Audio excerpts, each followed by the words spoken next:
घण्टीको भन्दा पनि केरे चाहिँ प्रचण्डको धेरै माने मैले हैन। जेनजी आन्दोलनपछि यता लगातार जता हेर्ने हो प्रचण्ड हैन। रवि लामिछानेको पहिला सुमन चाहिँ ठीक लाग्थ्यो। आजभोल चाहिँ सबैजना पार्टीबाट बाहिरिसकेपछि रवि भित्रैमा केही गडबडी छ जस्तो लाग्यो हैन। मान्छे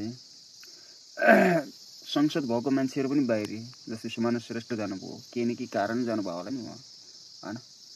रवि लामिछाने हामी चाहिँ बाहिरमा देख्दा ठीक छ जस्तो लाग्छ, तर भित्रमा चाहिँ बहुत खराब मान्छे माने मैले।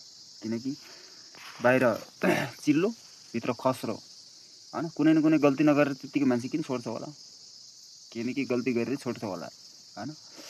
त्यही भएर घण्टी पनि गयो, काम छैन घण्टी सन्टीको पनि अब हैन।